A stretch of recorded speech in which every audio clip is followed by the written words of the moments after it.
Buying and selling property is complicated, and it's usually real estate agents who are in charge of the process, love them or hate them. They are responsible for 99% of the transactions. But are there any controls in place? Fair Trading has rules, regulations and responsibilities covering the entire procedure. A real estate agent is involved in what is often the biggest financial transaction in people's lives. It is therefore understandable that there are a number of acts, legislation, and rules that relate to real estate agents. The real estate agent must have knowledge and understanding of the Property, Stock and Business Agent Act and regulations and any other relevant legislation. The second rule is that they must comply with their fiduciary obligations, which are contained within the Act. The third rule is what we all see as common sense. It includes honesty, fairness, and professionalism.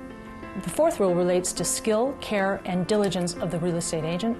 The fifth is that they not engage in high-pressure tactics, harassment, or unconscionability. Those are just the top 5. There are many more rules, and all of them are available at the Fair Trading website. A real estate agent needs to exercise care as to what statements they make, what pictures they publish, and what they say about the property. One of the most important areas is related to price. There are very strict rules about what representations a real estate agent may make. A real estate agent needs to ensure that they've given accurate information to both the vendor and the purchaser in respect of the price. It's often a temptation to indicate to the buyer that the price is actually lower than what they anticipate it will be, which can lead to increased foot traffic through the house, which makes the agent look very good to the vendor. A real estate agent may tell a vendor that they're going to get more for the property than they actually are to secure the listing. Most people will go with the person who's given them the highest value for their property. It is an offense, in fact, against the Property, Stock and Business Agent Act for a real estate agent to underquote to a buyer or to misrepresent in any way to the seller of a property in respect of the price that the property is likely to obtain. Fair Trading receives complaints on a regular basis from both sellers and purchasers of property in respect to pricing. Fair Trading can request substantiation. That means what were the reasons why they came to that price. These factors would include recent valuations, any comparable sales in the same area, seasonal factors like when there's a lot more property on the market, like springtime. Economic factors are also important. They would include things like interest rate increases or decreases. If Fair Trading then knocks on the agent's door asking for substantiation as to the price that was delivered on a certain property, they can then go to their sales file and produce that information.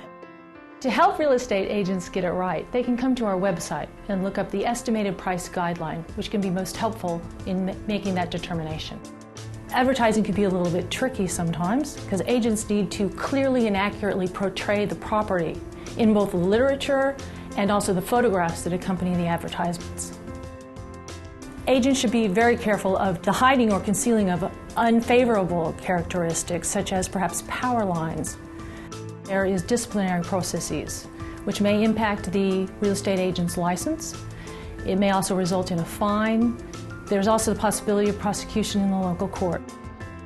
There are a number of ways of selling a house. The most common is by private treaty. The sales process begins with the preparation of the contract for sale. Once the property goes out on the market and offers are sought with a price listed, negotiations are entered into between prospective buyers and the vendor, and once the agreement is reached, contracts are exchanged. There is a possibility before the contract is exchanged that a second purchaser may come in with a higher bid. And it's not until you have that signed, exchanged contract that you have this purchase locked in. Private treaties, there's typically a 5-day cooling off period. Once the cooling off period has expired, there's now a binding contract, and the purchaser is bound to purchase the property, and the vendor is also bound to sell it. The deposit typically happens at the time of exchange, and usually it's 10% of the property price.